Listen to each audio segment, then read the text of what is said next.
Ladies and gentlemen, welcome to the Saturday evening edition of the Field of 68 After Dark. My name is Rob Dauster. I have with me former Butler head coach LaVall Jordan and North Carolina legend, the one and only Tyler Hansbrough. We are going to be talking about an entire slate of Saturday basketball games. You know it was a great day. Kentucky got blown out. UConn is officially back. I am stating, I'm planting my flag in the ground. They are back. We got to talk about Kansas State and Jerome Tang. He's going to be joining us later in the show. We're also going to be joined by the hottest player in the ACC, Terquavion Smith. He had 22 points today as NC State went into Virginia Tech and beat up on the Hokies in Castle Coliseum. Xavier beat Villanova. Arizona, for the third straight game, really struggled playing in the Pac-12 loaded slate. A lot to talk about. Gentlemen, Tyler, LaVall, how are we doing today, guys? Everyone good? I'm doing great. I'm glad to be back here, but I'm doing great. LaVall, Doing you're out in awesome, Rob. LA, man. Been out in LA, hanging, been in the studio watching games all day. What's better than that? Well, that means that you must have watched the Alabama and Kentucky game, because that was about as bad of a beatdown that I can remember seeing the Kentucky Wildcats take during John Calipari's tenure. 78-52, and it just never felt like they were in the game. Oscar Tshiebwe, for the first time, how about this? For the first time in his 47-game career at Kentucky, had another player on the opposite team out-rebounding him. He was the first time he was not the leading rebounder in the game. He had 6 rebounds. Freshman Brandon Miller had 7. He was 1 for 7 from the floor. Cason Wallace, 1 for 13 from the floor. Jacob Toppin, 1 for 10 from the floor. And Kentucky just, LaVall, it never looked like they were into that game. It never looked they were competing to win that game. What's your take on Coach Cal and these Wildcats? Yeah, to me, it was more about Alabama and how good they are. I don't know, having not being there day to day, and no, I know something, for Tshiebwe to, I think he came out of the game pretty early, and the big fella from Alabama had like 6 points or something to start the game, and Cal got upset with him. But so for him to be 1 for 7, not rebound the ball like his normal self, and for them to, I don't know, not compete like you would think. I'm not sure, what's going on there. I thought Alabama, like I said, they jumped him. Brandon Miller is phenomenal. I mean, he's a special player, and I thought Nate had his guys amped up and ready to go. Go ahead, Tyler. Yeah, I think watching the game, you could say Bama's a much better team than I think a lot of people are kind of giving them credit for. And I think that the big Bediako really gave Tshiebwe problems with his length. And, I think a big flaw for Kentucky is their outside shooting. And if they're not going to shoot the ball well, I think it allows defenses just to pack that lane inside and just kind of muck it up for Tshiebwe, which, it's kind of been an issue all year, is outside shooting flaws for Kentucky. And, I said if they can get some shooters to knock down some shots, I think it's going to open up everything for Tshiebwe, because kind of really the only way he's scoring right now is either he's going to have to outrun the defense, establish himself down low, and put himself in good scoring position before they can really crowd the lane. But Bama's a great team. Brandon Miller, spectacular freshman. He's only going to be there this year, so enjoy it while it lasts. But I think they're a contender, and that very athletic team too, with a lot of length and depth. I got a question for you, Rob. This came to my mind. Like, Kentucky's one of those teams. I said this the other night on the Fox. I was on the set, and we were talking about, Kentucky and their struggles, and like that's the conversation. It brought to mind, like, what organizations like the Yankees or the Cowboys, like, we like to talk about their struggles. It's like maybe the other team's better, but we like to talk about Kentucky and how they're struggling. Maybe Duke or Carolina. Tyler, you played at Carolina. Like, that's always a conversation of when Carolina's struggling versus like, hey, other people can be good. Listen, I think ahead, if they Tyler, were go a ahead. little more humble when they were good, then we wouldn't rub it in when they're bad. I think that's the real problem is we've got to take the chance whenever they're sucking. We got to, rub it in because we know it's not going to last that long, in my opinion. I do understand what you're saying, right? And we need to have the conversation. We're going to have it in a little bit of Alabama versus Tennessee. Who's the best team in the SEC? Because I think there's a pretty strong argument to make that it is Tennessee at this point. But to me, the Kentucky conversation is fascinating because we had them as a top 5 team in the preseason. John Fanta was on the show and said that he thought Kentucky was going to win the national title this year. And we are sitting here. It is January 7th, and Kentucky right now is 10-5 on the year. They have 0 quad 1 wins in 4 tries. And in those 4 quad 1 games that they have played, they've lost by an average of 16.5 points. They are just clearly not right. And I don't know. What I can't decide, guys, is if this is a team that is put together poorly and doesn't necessarily have enough talent, or if this is a team that is not being coached and does not have a guy that's putting their players in this position to maximize their abilities, or if it's just all of the above and nothing is working. Tyler, do you have any insight on that? Personally, from my opinion, this is purely speculation. I know Tshiebwe before the season had some knee surgery, and this is just from the outside watching the game. I'm not sure if that's affecting him or not because it looked like on the ball screens he was having a little bit of difficulty moving his feet. And I was watching the game the other night. I said, "Man, it just doesn't look like his knee is quite there yet." But to me, it comes down to a huge flaw. They have no outside shooting. And, I'm not sure if that has to do with, maybe we've got to mix it up and do something to kind of, compensate for that. But, I just think they have a huge flaw. And until that gets better, I don't think they're going to really see success like they want. Yeah, I'm not sure. I think that, we talk about a lot of teams in the preseason that haven't proven that they deserve to be talked about like they're talked about. Obviously Carolina had played for a national championship last year, so you talk about them because that's warranted they did it, or Houston. But Kentucky had, obviously Conson Wallace is a phenomenal player, but with Tshiebwe coming off of surgery, I got Antonio Reeves coming in. He's a new player coming into a new system.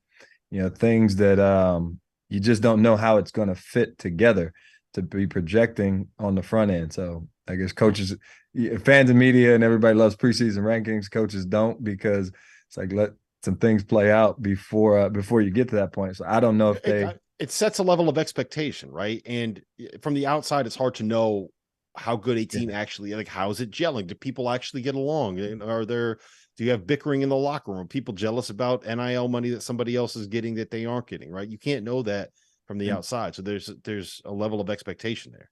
Sure. No question. And you look at like Creighton. I was on the Creighton game today. Like, they had a ton of hype coming into the season.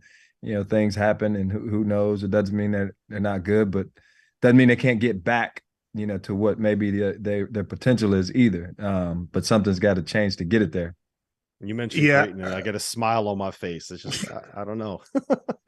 Coach, I agree with you. I mean, it's still pretty early in the season. Kentucky can turn this around. Last year they were a 2 seed. And so there's Tyler, let me ask you this. How would they turn it around? If you were John Calipari right now, what would you do to try to get them going in the direction you need them to be able to win? How would I turn it around? I would start mixing lineups up, and I would have, very hard practices, just to be honest, old school, bring it in, put the work in and see what happens. But, I wouldn't guarantee anybody playing time. I think, Kentucky, it kind of seems like they always have talent somewhere. So somebody on that bench is ready to play and they're hungry. So I would find that and see if that works. I would keep mixing things up. Yeah, and you got to give Cal credit. He did bench Tshiebwe when Tshiebwe had his defensive issues today. When you're benching the reigning national player of the year, it's never easy to. It's interesting, Tyler. I don't know if we've talked to you about this yet on our show, but Tshiebwe is the first national player of the year to return since you were the national player of the year that returned. What kind of pressure is on him this season? Is there anything hanging over him? Like, what do you remember from your experience when you came back? Well, I won it my junior year. I'm not sure if Tshiebwe's a senior or what he is, but I didn't win it the following year. Blake Griffin got it, but I was injured to begin the year too. I was out with the shin injury, but I think a lot of the pressure comes internally because you feel like you won it your junior year, and you put pressure on yourself to win it your senior year, and you're almost like a failure if you don't do that. But I kind of feel for Tshiebwe because I've seen a lot of his interviews and how much importance that he put on winning a national championship this year. That seems like he was just talking about it in preseason. And the thing that I have is, hey, you can't win a championship, early November. You got to win your games then, and you got to stay focused. And I feel like those small steps, November, December, January, February, you got to take care of those months to kind of lead you on down the road in late March, early April to kind of win. But, I just hate when people start to forecast into a championship and they forget about the regular season conference plays. There's a lot of games and a lot of things that can happen in between there. All right. So you mentioned this earlier, LaVall. You got to give credit to the teams that are actually winning the games. Alabama won the game. They are right now sitting with Tennessee as probably the favorites to win the SEC. So I'm putting both of you guys on the spot right now. Alabama has looked great since conference play. They basically look great since the game against Gonzaga that they played in Birmingham. And Tennessee, outside of a 5-point loss at Arizona and that weird game against Colorado back in November, they're just steamrolling people. They beat South Carolina by 43 on the road in league play today, and that's coming off of a 34-point win over Mississippi State. So I'm putting you on the spot. Who's winning the league, LaVall? Who's winning the SEC? Who's the best team in the conference, Tennessee or Alabama?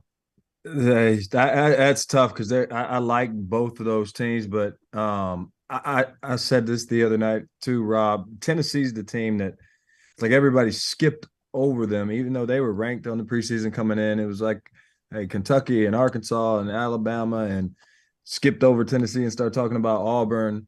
But I just think they have the makeup. They're gritty.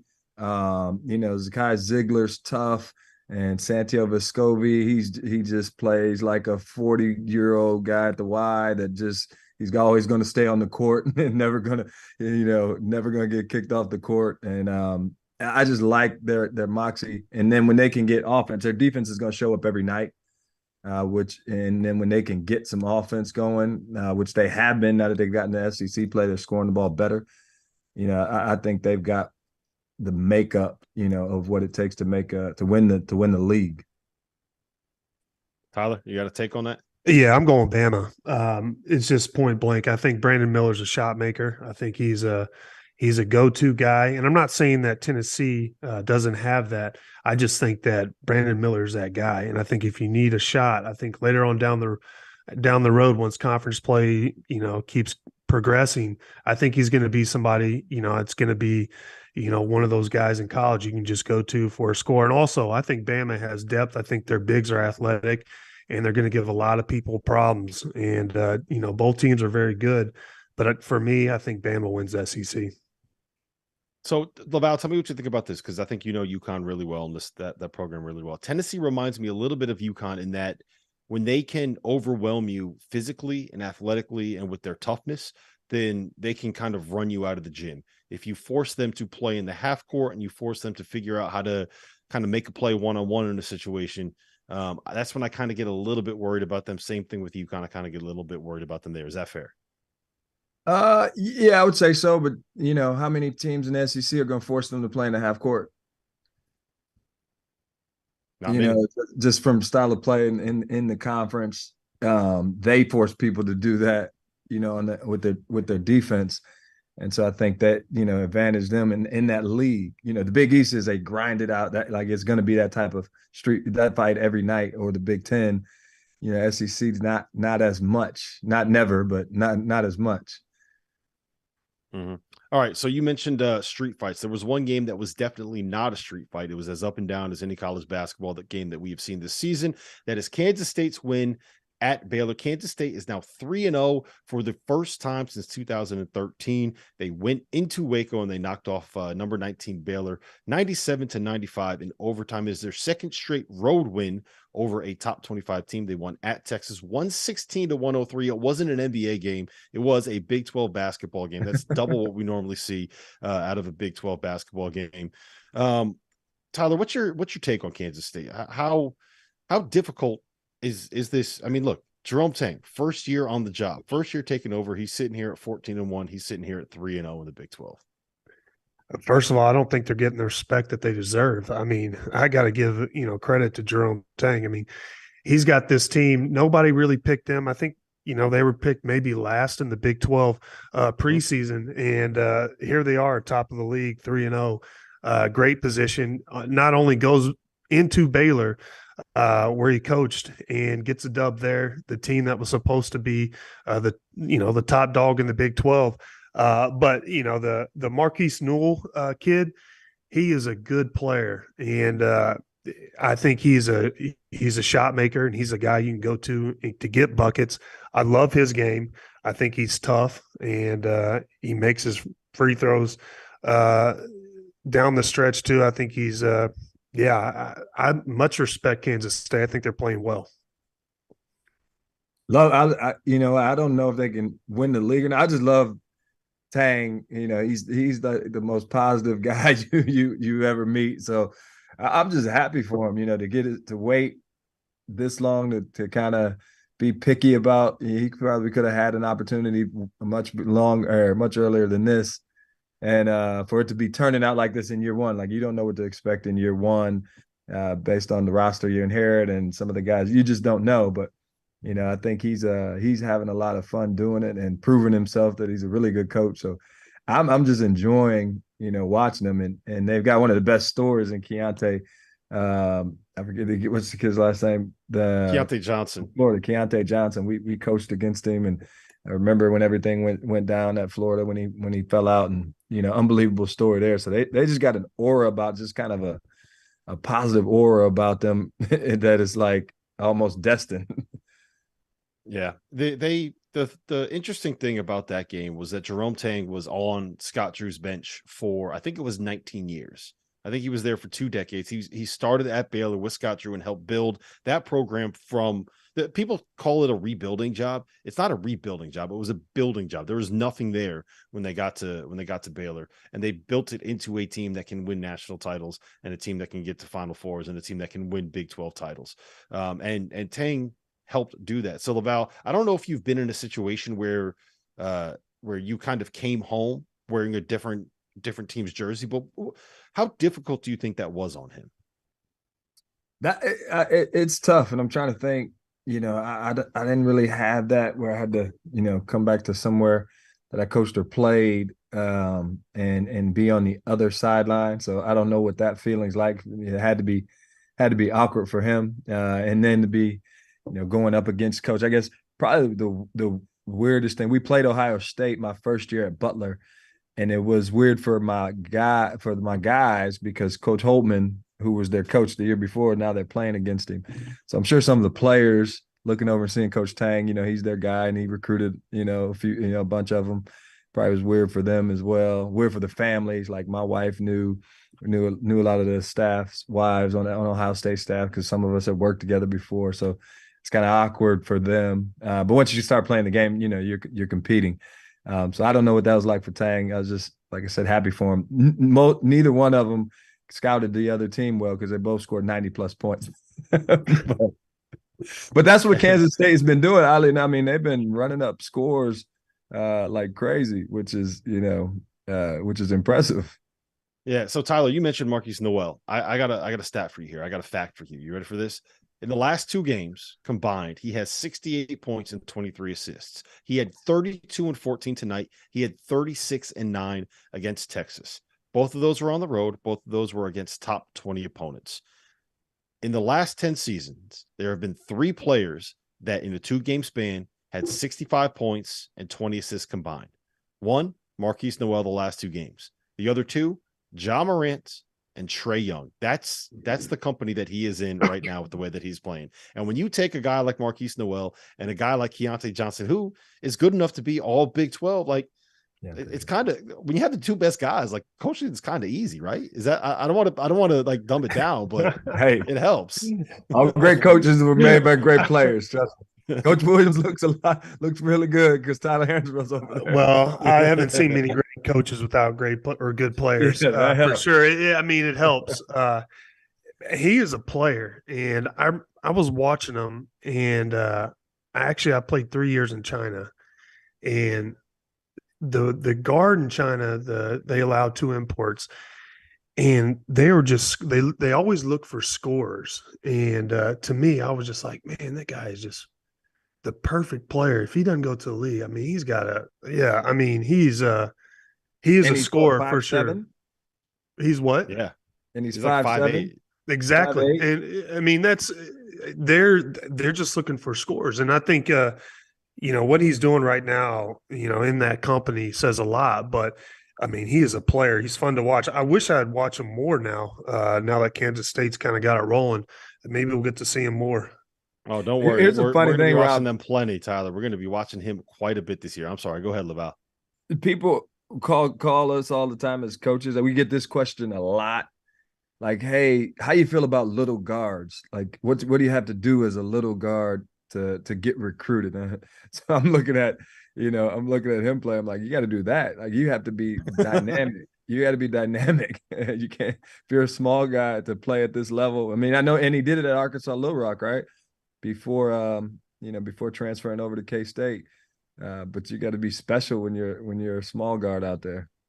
Yeah, and the thing about it is he can kind of climb up in you defensively too. Like, he's not afraid to get his hands dirty and play on that end of the floor. It's just I'm always blown away by coaches that can come in and kind of rebuild and retool a roster. Like, it's not like he came into a team that was already built, right? Like, I think there are 11 new guys on this team. Naquan Tomlin wasn't there last year. Keontae Johnson wasn't there last year.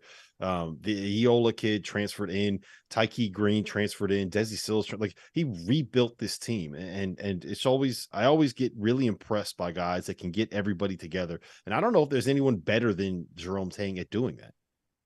Yeah, his energy can do it. Just like I said, Jerome and who he is, like he's ultimately positive, just human being. And so if you're around him, you're gonna feel like you got a chance. Mm-hmm. We were lucky enough to be joined by Jerome Tang. He actually called in from the hangar as they were getting on the private jet. I don't know if there's a better feeling than hopping on a jet while you are getting ready to fly home from a road win over a ranked team. So let's head over to the interview with Jerome Tang right now. And now let me welcome on to the Field of 68 After Dark for the second time this week. I think it's the first time in the history of the show that we've had somebody on twice in 1 week. That's how good the Kansas State Wildcats are playing. Jerome Tang, what's going on, man? Congratulations on the win. Thank you very much, man. So thankful for this opportunity to, coach the Kansas State Wildcats, and blessed by God to be in this position, and got some dudes, man. That's what we got, some dudes. So it's a lot of fun. You do. And I'm going to start you off with this because I don't even know if you know this stat. Marquise Noel, last 2 games, has 68 points and 23 assists, both road wins over top 20 opponents in conference play. In the last 10 years, there have been 2 other players that have had more than 65 points and more than 20 assists in back-to-back games. Ja Morant and Trae Young.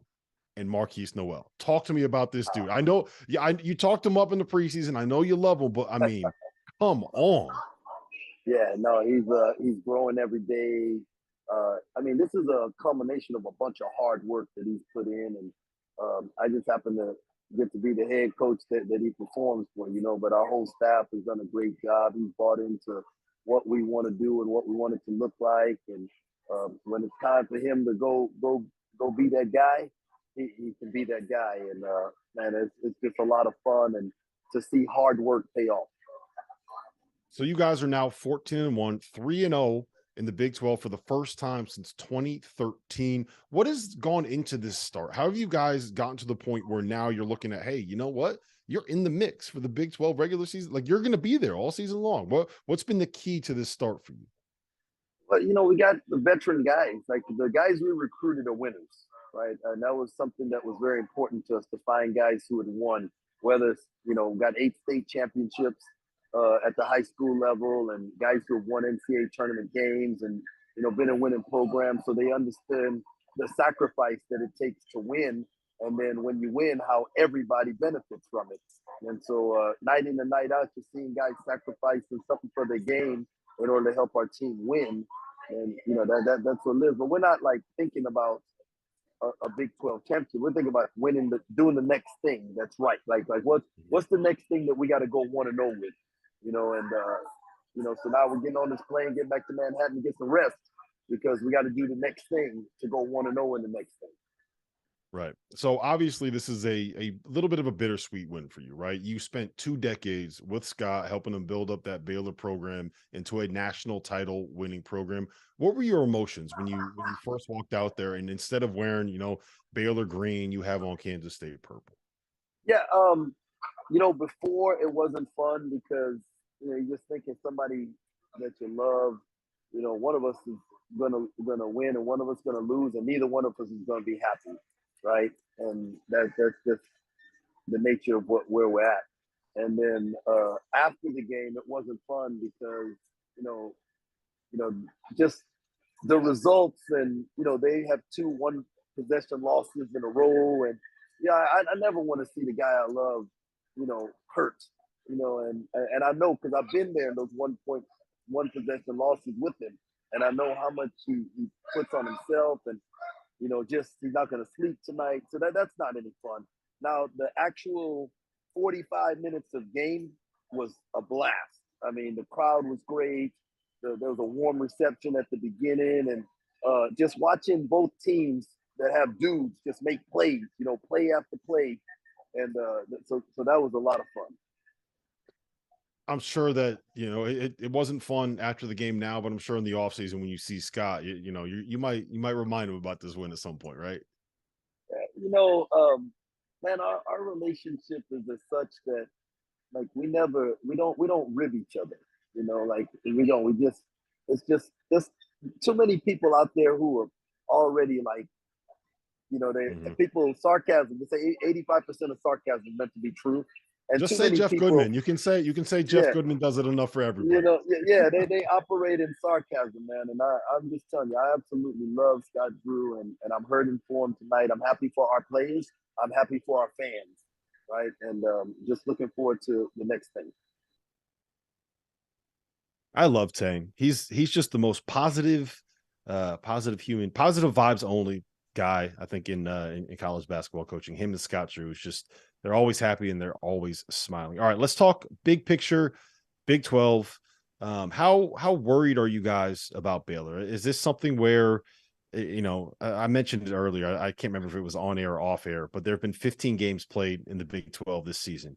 At the end of regulation, every one of those games has either gone to overtime or ended as a 1-possession game, which tells you how difficult and how tough this conference is. So is this just a result, LaVall, of Baylor kind of being on the wrong side of variance a little bit and maybe not hitting the shots when they need to hit the shots, or is there something structurally wrong with this group?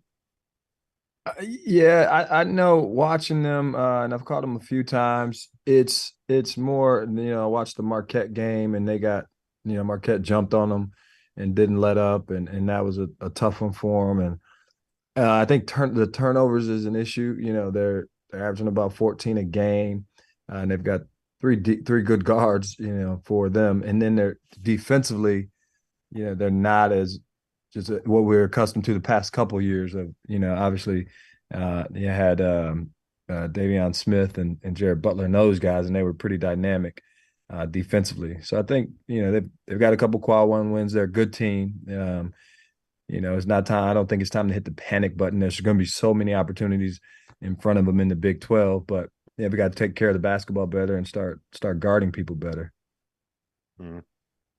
Tyler, there were a lot of crazy results in the Big 12 today. All 5 road teams won. Kansas won at West Virginia. Texas won at Oklahoma State. Iowa State won at TCU, and Oklahoma won at Texas Tech. Where are you kind of standing in terms of most impressive win today and most impressive team that you've seen? Most impressive win today probably goes to Kansas State. I think the way they turn around then go into Baylor, especially after Baylor's lost, 2 conference games. They've got to be hungry for a win, so they're trying to dial up everything they can do. But for me, big picture in the Big 12, I think Kansas is the top dog right now. I consider them a contender, but also Texas. I like Texas, and I think they're a good team. I think they're big, athletic, and good defensively. So I think Texas can be for sure a contender. But those two, and you got to put Kansas State in there right now. You got to give them credit the way they're playing. But Baylor, I'm not sure I pulled the panic button, but I'm thinking about breaking the glass before I hit the fire alarm for sure. Most impressive win had to be Iowa State at TCU, right? TCU ran up Mhm. 11 straight, and that was like, for them to go down there. I know it took them all the way to the last shot to get it done, but I thought that was extremely impressive. I don't know if Iowa State's going to win the league. I think Kansas is. I mean, what Coach Self's doing in terms of they're playing different because of their personnel, and they got freshmen stepping up, Grady Dick, and performing like they're as we were used to, outside of maybe last 2-3 years where Baylor had a couple special groups. Kansas is the class of the Big 12 again. It's fascinating watching this Kansas group play, Tyler, because when you think about Bill Self teams, you think about teams that are going to find a way to get the ball in the post, right? I think when you were playing, it was more of like the high-low kind of two-man game, right? The last couple of years, it's been 4 around 1. We're going to find ways to create seals for Udoka Azubuike and David McCormick. And now they're just going full 5 out, playing KJ Adams, who's like 6'6" on a good day as a 5-man. It's been very interesting to watch Bill Self kind of reinvent himself. Yeah, you got to give him credit. To me, he's in the running for Coach of the Year right now. What he's doing, and you're right. Self is kind of a mastermind with those 2 post players and the way they move and mixing it up. But for what they're doing, to me, when I look at the roster, they really don't even have a center, and kind of just changing up his whole style, especially after winning the title last year and then coming back and Grady Dick's unbelievable. He's doing big things, but just to kind of change that whole system up and to have their, his guys playing the way they are right now, it's very impressive. About how hard is that to kind of change what you do? Yeah, I think it's what makes you have to be adaptable at coaches. When I worked with Coach Beeline, I remember I nicknamed him the LL Cool J of college basketball. It's like, regardless of what decade it is, LL Cool J can morph himself, and he's always got a hits, right? I mean, back in the 80s, 90s, 2000s, like he could just adjust, and so being adaptable is a part of it, for certain. I think offensively is easier a lot of times than defensively. Most coaches are pretty set in their ways, but can adjust, depending on the scout maybe or something. Offensively, though, when you have like Coach Self in this instance, or if you like Creighton, I think Greg McDermott's adjusted to having Ryan Kalkbrenner, and that's not typically what you think of when you think of Creighton having a dominant big guy. So you have to do it, because you get good players, you want good players, and you play to their strengths. That is the first time in the history of the world that anybody has compared John Beeline and LL Cool J. It'll never. You like that one? Happen again. Yeah, that was good. That was good. I had to tell him who LL Cool J was after I called him that. So that's the least surprising thing I've ever heard. All right. So the last thing I want to hit you guys on is this. Tyler, I want your perspective as a player. LaVall, I want your perspective as a coach. Obviously, there has been a lot of turmoil at Texas over the course of the last 3 to 4 weeks. I think it was on Thursday, they officially announced that they are firing Chris Beard. He has not been with the program for 3 weeks. Rodney Terry has kind of been running things over there. They reeled off, I want to say it was 9 straight before losing. And they win out, and they won today 56-46 at Oklahoma State. Tyler, how have you ever had a situation either in college or in the pros where you had a coach that kind of had their had that hanging over your head? You ever had a coaching change mid-season? Have you ever dealt with something like that? I have, not in this way, by the way. the thought of even Coach Williams, waiting for, this whole situation with Coach Williams is not even the rim of possibility. But it is, it's a sad situation there. But as a player's perspective, I played when I was with the Pacers. They made a coaching switch from Jim O'Brien to Frank Vogel mid-season. And, to be honest with you, the transition there was very smooth because there was a little bit of turmoil. Then we came in with a whole different viewpoint with a different coach, new style, everything. So it kind of revamped us. But this situation to me is totally different. And, as a player, I'm not sure, I know that when Chris Beard got in trouble, they had a game the next day. And in my mind, I was like, I can't imagine what these kids are thinking with everything and all this going out in the news. But no, honestly, it is a credit to their assistants to have that team focused and to kind of, put them in position to win like they have been is pretty impressive. Yeah, from a coach's lens, Rob, it's more I haven't experienced anything like that. And I give a lot of credit to Rodney Terry and the staff to just and if what would I do? Empower the players. They all committed. They committed to Chris Beard, but they also committed to Texas. They all came with hopes of winning a Big 12 championship and national championship. And so you just kind of try to turn a negative into a positive, and they have a coaching staff that has, Bob Donewald, Chris Ogden, Steve McClain, Rodney Terry, like all those guys have head coaching experience for numbers and numbers of years. So those guys, they have the knowledge to just put that on the players. And then they have an example, like just they can point to the Boston Celtics and say, hey, fellas, like here's a blueprint. Like they had something happen and nobody was, hope nobody knew that was going to happen. It was a surprise to everyone, but those guys are still on their mission. Joe Mazzulla steps in. So you at least have maybe an example right in front of you that you can point to use for, something to help the kids. And I don't think it was a surprise to the kids because it lingered for a bit. If it would have been, bang overnight, what just happened to coach, they probably thought about what if, this happens and had some time to process it before it actually happened. All right. So it's now time for my favorite segment of the night, the UConn segment. We are going to jump into UConn's bounce back 69-60 win over Creighton. The first time Dan Hurley has beaten Creighton and beaten Greg McDermott since they came back to the Big East. Adama Sanogo, 26 points, 9 boards. Jordan Hawkins had 17. Tristan Newton had 13 points, was actually able to get to the foul line again. So I'll hit you first on this one, LaVall. You coached the Big East last year. You do Fox Sports and Fox Sports 1 work now. Covering the Big East. So take me through kind of what you saw from UConn today and why it finally worked against Creighton. Is Tyler ready for you to have a UConn? Have you ever had a UConn segment with Dauster? No, I don't think he has. No, sir. He has not. You ready for this? This might be the end of the show here. No, I thought what I said prior to the game, Rob, was Creighton had beaten them 5 straight times. And so they hadn't, since rejoining the Big East, they had not beaten Creighton. And, they're offensively, they had never scored above 63 points. They had averaged 63 points, got 70 once, and James Bouknight had to go for 40 that night, and they still lost. They had never shot above 40%. So Greg and the staff kind of had their number defensively. And I thought they took that to heart tonight. And Adama Sanogo took the matchup personal. He had never scored more than 13 points in a few matchups against them, and they made it a mission to feed the big fella.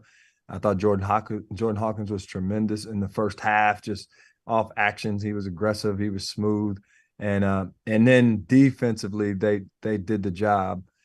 Just forcing everything. There was one point in the game where Creighton they missed like 12 straight shots in the second half. And UConn really buckled down. So I thought it was an important win for them coming off, 2 straight losses. And they stepped up and got it done at home, which you need to protect home court. Yep, absolutely. So you mentioned how Adama Sanogo had struggled against Ryan Kalkbrenner earlier this season on this very network, the Field of 68, on our Creighton podcast. Welcome to the J. Ryan Kalkbrenner had some things to say about Adama Sanogo that the staff discovered and the staff played for him before this game to kind of get him fired up a little bit. I think we have that audio right now, Trevor. Big East team is obviously UConn.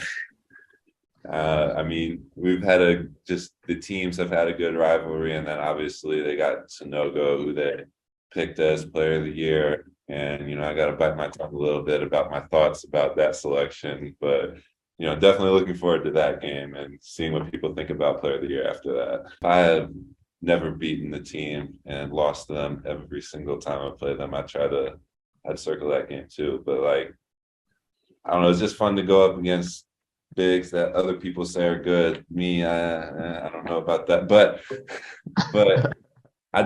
last year I obviously did really, really good against them, and I'm just looking to repeat that performance because I think they go a long way in proving people wrong for making that selection. So that was interesting from Ryan Kalkbrenner. Tyler, I'm going to go to you first on this one. Have you ever had a situation where a player said something like that in the media before a game? And two, what would your reaction be in that situation if you were hearing it? Well, first of all, I would definitely use it as motivation. So you got to be smarter than that. But also my thing is you should never worry about being picked as conference player of the year or whatever. There's a lot of, conference player of the years, who aren't actually the best player. I think last year, the kid from Wake Forest, and then they had the coach of the year. They didn't make the tournament. So it's not a good indication of overall team performance. But to me, that was just kind of selfish. But also, you never really want to give the team motivation. And, especially who you're going against, especially a guy like Sanogo. I honestly, I got to give their coach credit for finding it, digging it up and giving it to him because he had one of his best games of the year. Sometimes you got to learn a lesson the hard way and not talk trash publicly.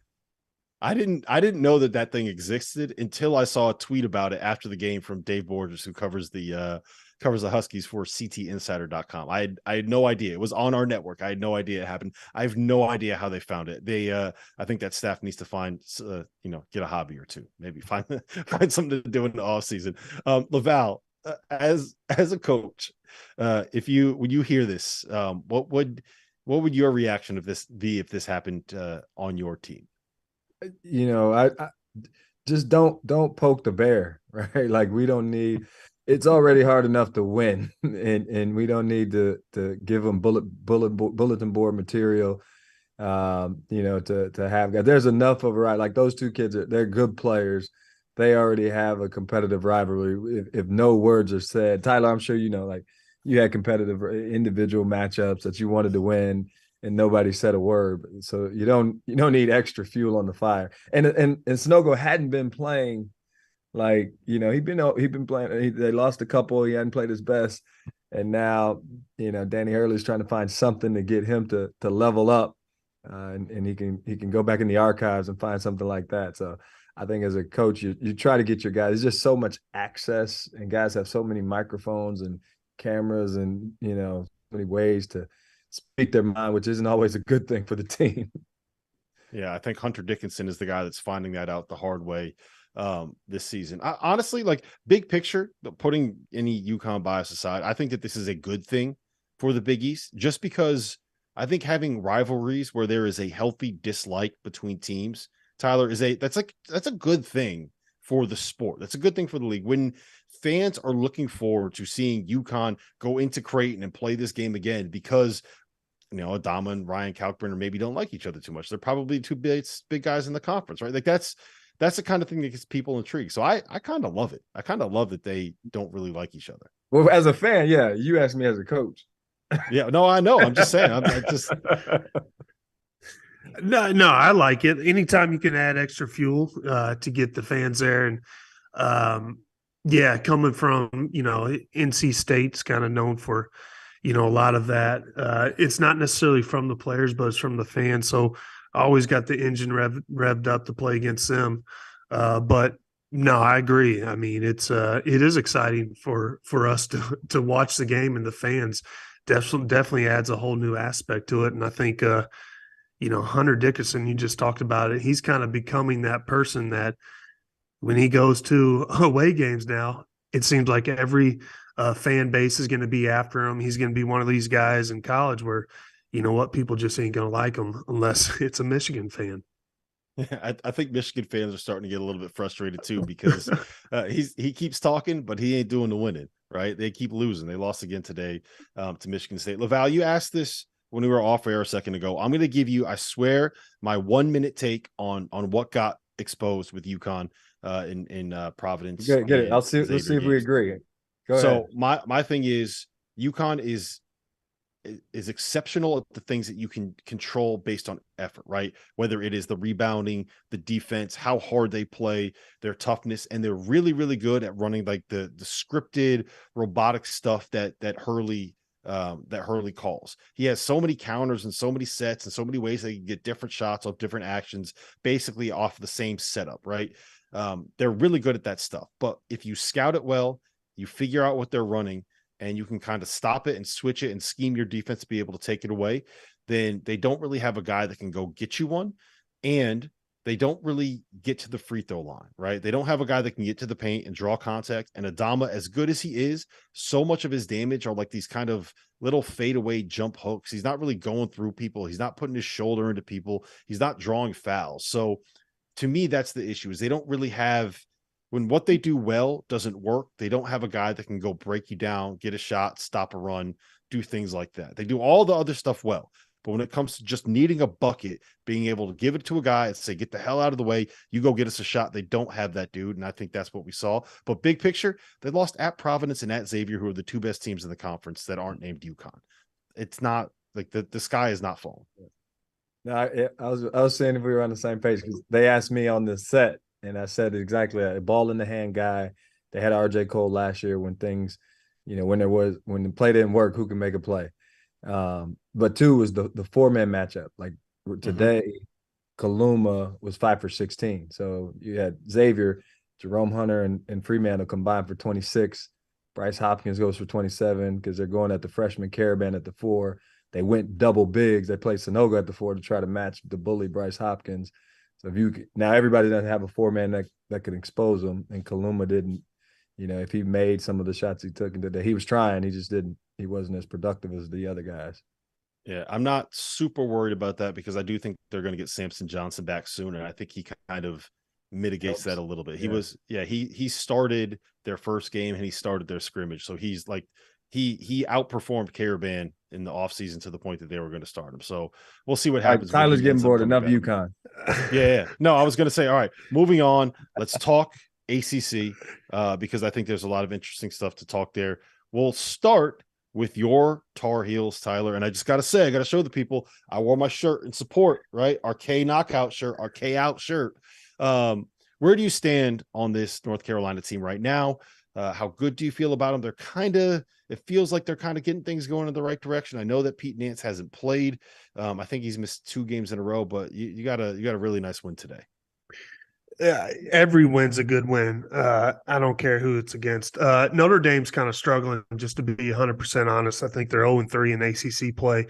But for me, I think a big issue that Carolina has had in the past is its assists. And early on when we were struggling, you could look at the assists. The team assists, I think one game we had 4. And today I think we had 19 assists to 8 turnovers. And I think that is a huge deal. And I think where we really struggled, especially last year, was casual turnovers. And I think we've kind of cut that out. But you mentioned Pete Nance not playing today. To me, I thought that Seth Trimble came in and played huge. And I think his stat line didn't look good, but this team needs some depth. And I think it also gave Coach Davis a lot of confidence in his bench. I think Trimble has been somebody that's come in off the bench and provided some winning plays. He's athletic. He can get up there, block some shots. He'll run the court and do things that help you win a basketball game. And from my eyes, him and Puff Johnson had 11.6 rebounds and 1 assist in 11 minutes. That's big coming off the bench for us. So he's one of those guys that can provide depth too. But in all honesty, when Armando's playing well, he's getting rebounds, he's putting himself in position, and he's running the court and not having to have sets called for him, I think that's where we really thrive. And the more we share the ball as a team and cut turnovers down, I think this is where Carolina is really going to excel. I got another stat for you, Tyler, part of the research that I did for the show. When they play RJ Davis, Seth Trimble, and Caleb Love together, the 3-point guard lineup, they've now played together for 94 minutes. This comes from Adrian Atkinson, who posted this.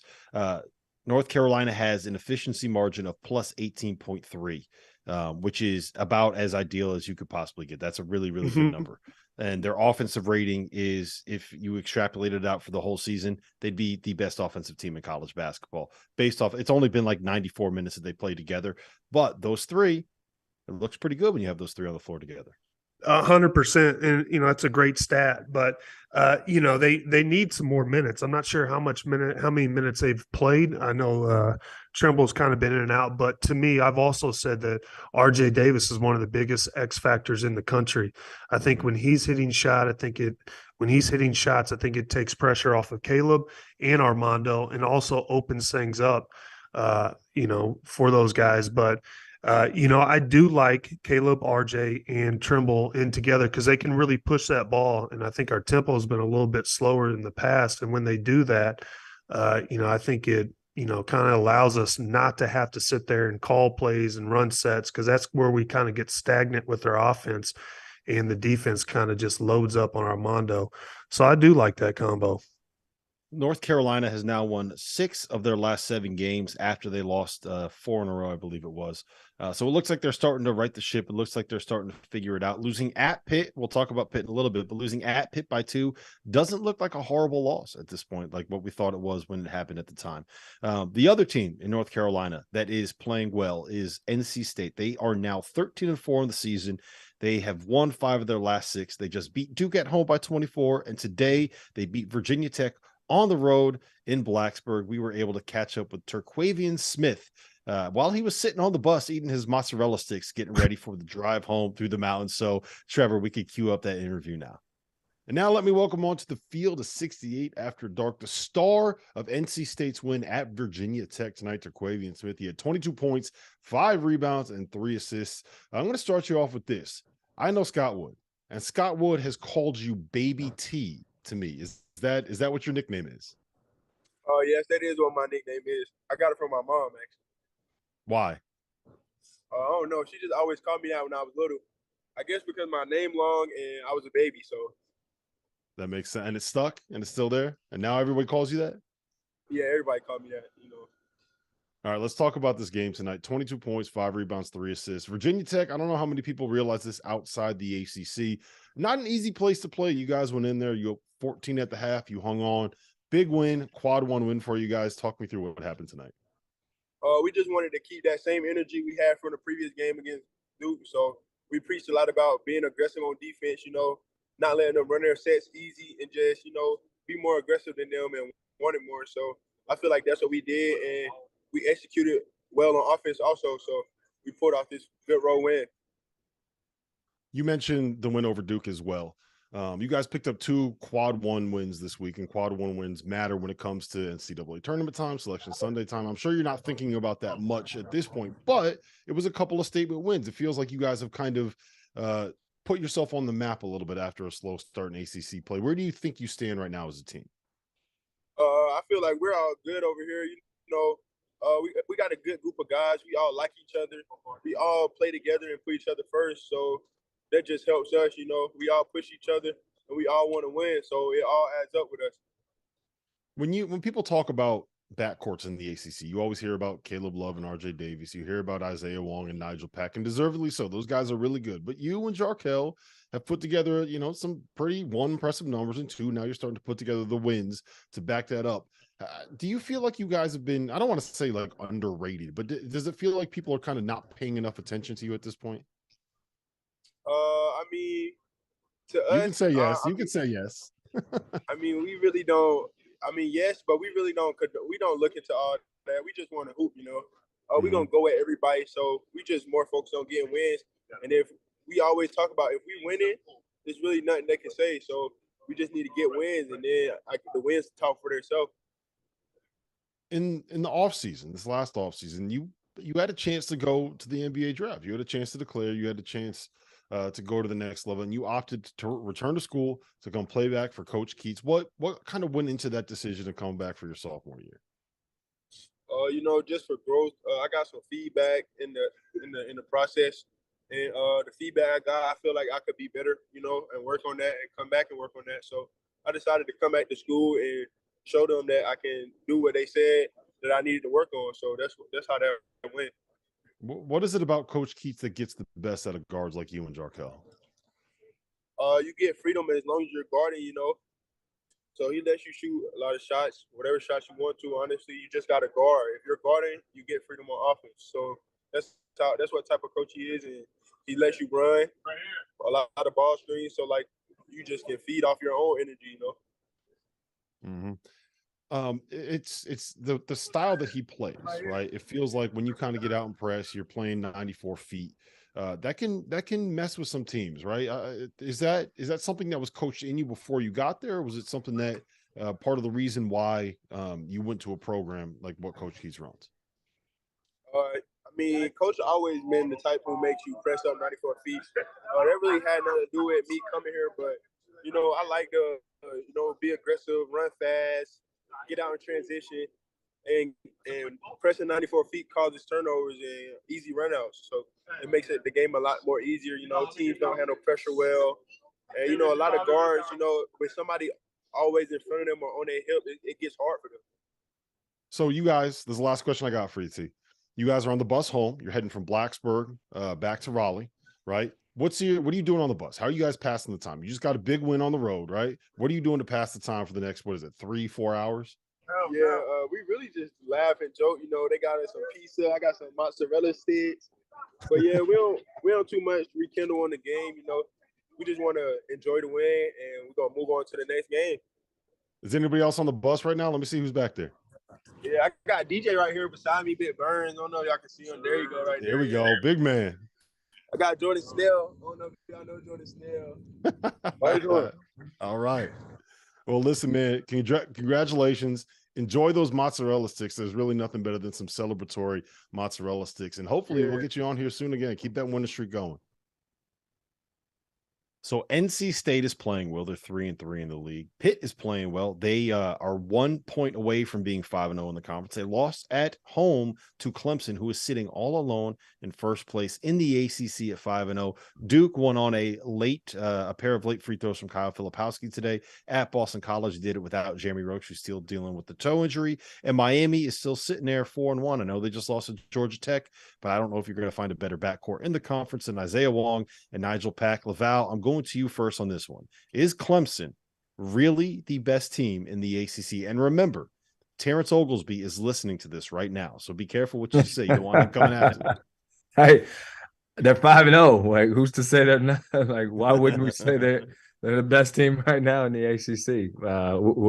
And Hunter Tyson's playing like a first-team all-conference guy. He had 31 the other night against NC State to get that done. I mean, Brad Bunnell's doing a tremendous job. Like, I can't knock them. I like the way they're playing. I think Pitt is for real. I think everybody was trying to figure out if that was a legitimate deal. But Blake Henson and Jamaris Burton, like they are legit. And Greg Elliott's been a great addition in the transfer market, just a solid piece. Best team. I mean, those two are playing as good as the best right now, probably along with Miami. But who wins it at the end of the day? I can't say. I don't know. I mean, next week it'll probably feel different.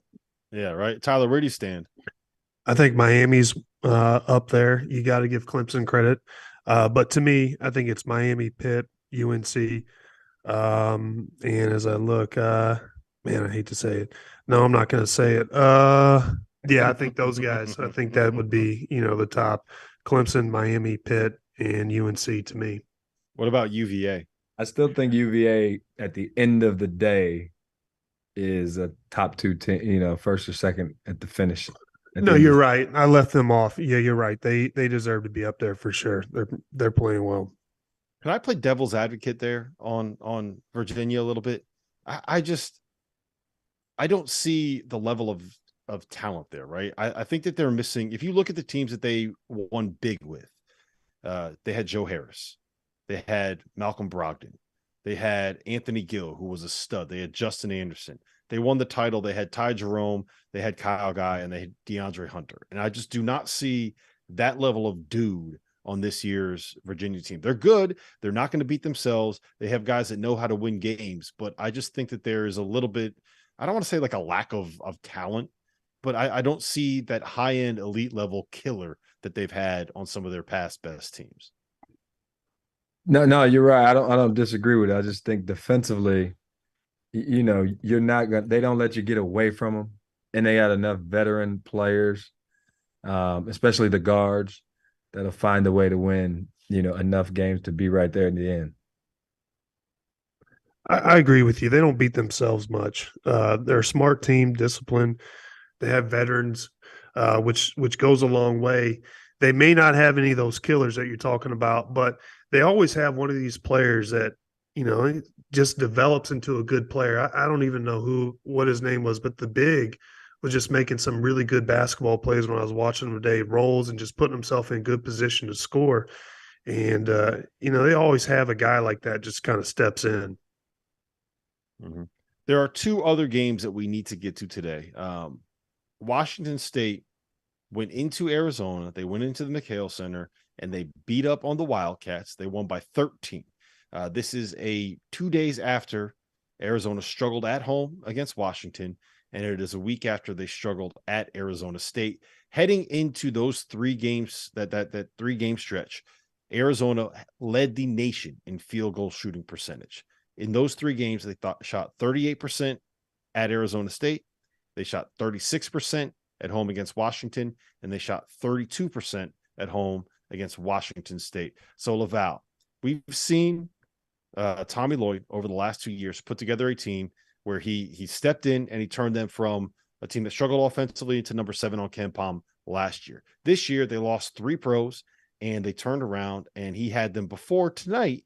They were number 1 in the country in adjusted offensive efficiency on KenPom. Is this just a fluke, or have teams kind of figured out what you have to do to slow down Arizona? Yeah, I think, as the season goes along, and we were just talking about this off air, once one team, does it, now there's a template. And then the question becomes, how far out of the realm of what you normally do is that template? And then do you have the personnel to execute, whatever that was that slowed them down? You take Rutgers, beating Purdue, and then Ohio State in the very next Big Ten game had Purdue beat, right? Because now there's a template for how to go about it. Rutgers just showed everybody how you beat them. So I think how do you slow Arizona down? People saw it. Now, can you replicate it? Washington's a unique deal because they play all zone. And this Washington State team's been right there, right? They were 1 point off of beating USC. They were right there with Utah. They've been knocking on the door to get a win like this. And then Washington and Arizona State kind of gave them a script to go in there and knock off Arizona. So I think Arizona's really talented offensively. They're not as good defensively. And so if you can stall out the offense, you got a chance. Yeah. So, Tyler, that's the thing that worries me with this group, right? And I think that's where they kind of got exposed a little bit tonight. I think that the offense will figure itself out. I think Tommy's too good. I think they have too many good players that kind of understand what he's asking them to do. I think they kind of got exposed a little bit on the defensive end. They play 2 bigs. It's not often that you play 2 big guys together in 2023 at any level of basketball because of the issues defensively. Neither of those guys are great shooters either. How do you deal with that if you're Tommy Lloyd, right? If teams know how to break you down, how to space out your big guys, how to take advantage of you on the perimeter, what's the adjustment there? Is it just going small? Because then you lose one of your best players off the floor. Well, you're talking to me. I'm all for playing big. I like 2 bigs. I forgot who I was talking to for a second. There's nothing wrong with just doing a little ground and pound. You have a mismatch on defense, but you also have a mismatch on offense. To me, you control. Hey, Tyler, you know who else plays 2 big? Xavier. They're one of the best offenses in the country too. Everybody's talking about all this 5-out stuff.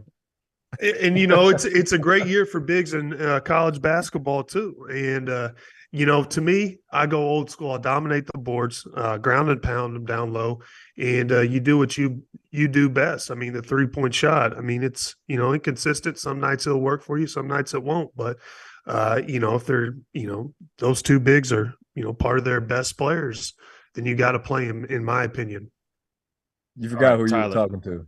Yeah, I forgot who I was talking to. Now that I know who I'm talking to, out of all the big guys you've seen, Tyler, I'm putting you on the spot. I should have told you that I was going to ask you this before the show. Didn't think of it until this moment.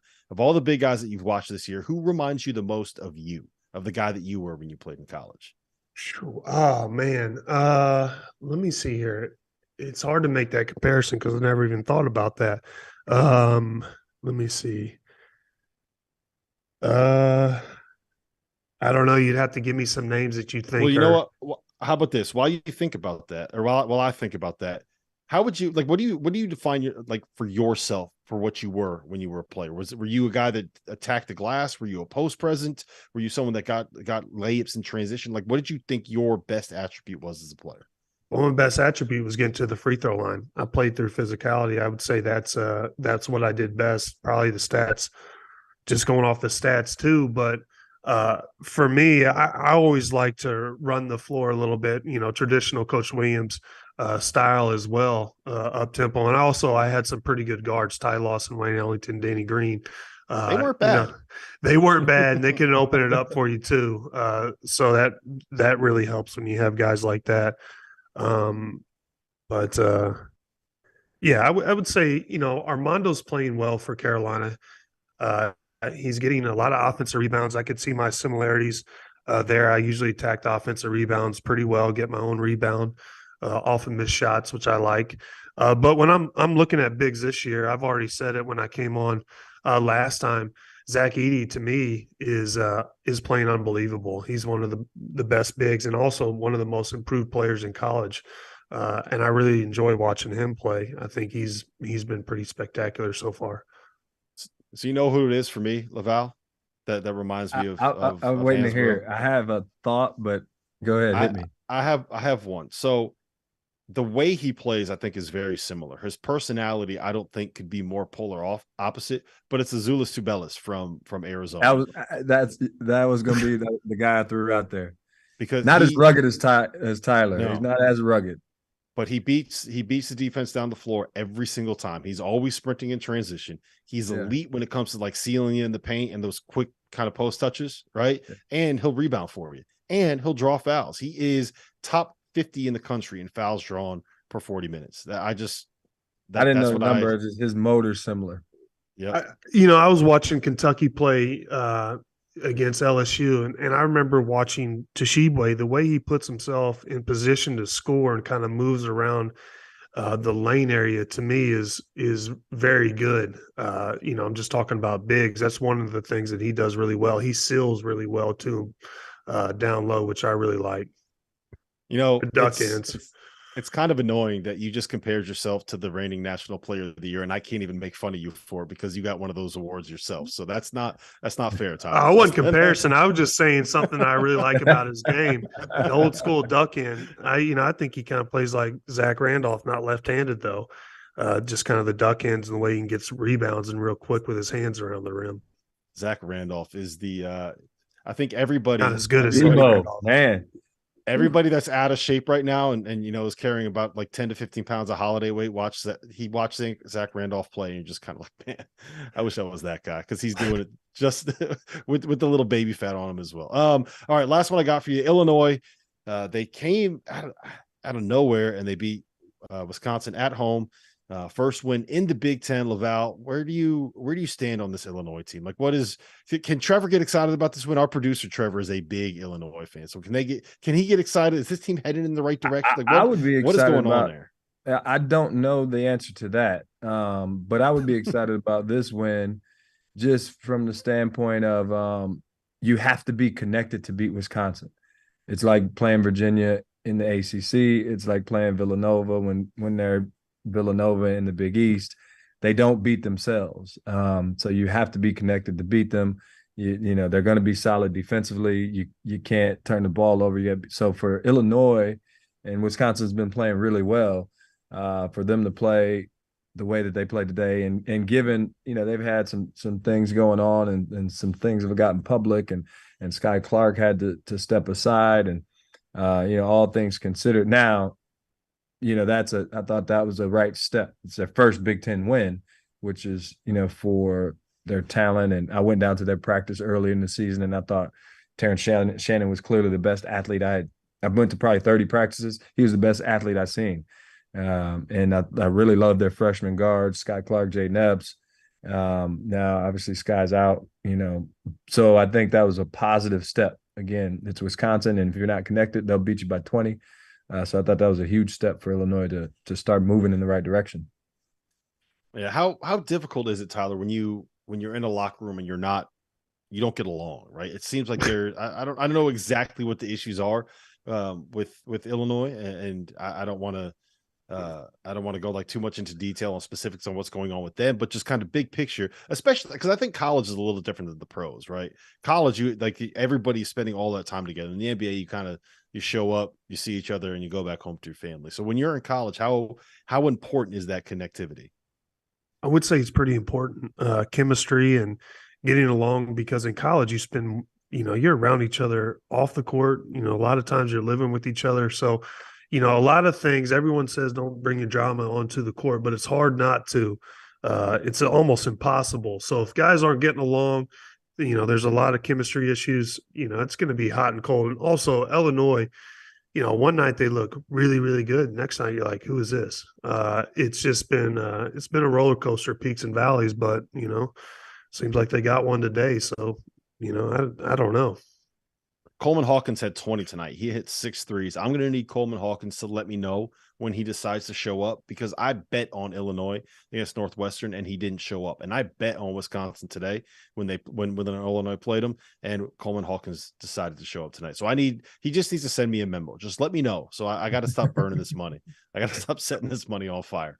All right. We covered up pretty much everything here. I think it's time we can start wrapping this thing up a little bit. So if you guys want to go to the toast of the night, LaVall, I think we can go to you first on this one. Yeah, I struggled because there was a couple of ways I wanted to go. But however, you'll appreciate this, because I'm going to go toast to the big man, Adama Sanogo, just for he had lost to those guys, I think 3 times himself in a row. Connecticut had lost 5 straight against Creighton. Big game coming off back-to-back losses, and obviously having never scored more than 13, and the whole Kalkbrenner, there was such a storyline behind it, and he was phenomenal. I mean, just phenomenal. I thought he was Big East Player of the Year, and that was like the performance that says, hey, I'm making my bid here, fellas. So that was impressive. So toast to the big fella tonight. I will toast to Adama Sanogo. All right, Tyler, who you got? I'm going to Kansas State, Jerome Tang. I think, people picking them dead last in the Big 12, coming out undefeated so far. I respect that story, so I got to give them credit. The Tang. I will always toast the Tang as well. That was the other one I struggled with, Tyler. I got you. That's a good one. So I'm going back to the Big East, right? Because I think that the best player in the Big East today was not Adama Sanogo. It was not Tyler Kolek, who became the first player in a Big East game in the last 30 years to have 15 assists and 0 turnovers. It wasn't Tyler Kolek. It was Zach Fremantle. 29 points, 11 boards, 4 assists. Did it on 12 for 17 shooting. Hit a couple big threes down the stretch. And this is a kid that at the start of the season had to be suspended from the program because he wasn't bought in. Sean Miller had to kind of, get him in line and get him bought in and get him listening to what he was asking him to do, right? We talk about connectivity. We talk about chemistry. We talk about team. We talk about all that stuff. You need Zach Fremantle to be bought in, and he showed why tonight. He's one of the most talented players in the conference. 29-11, Xavier goes into Villanova and knocks him off in Finneran Pavilion, which is not an easy place to go and win a basketball game. So my toast tonight, Zach Fremantle. Sure. And with that, this has been the Field of 68 After Dark. Make sure you go and check out our merch store You can get your K Out shirt, a whole bunch of other t-shirts there. Field68.shop. If you're still listening, make sure that you sign up for the daily. It is our free newsletter. Drops in your inbox every morning, Monday through Friday, 8:30 a.m. It's the best way to stay connected to college basketball in the day to day. And we will be back with you guys again tomorrow night, 8 o'clock. John Fanta, I don't remember who else is on there because I looked at it and I forgot to write it down. So until then, 8 o'clock tomorrow night.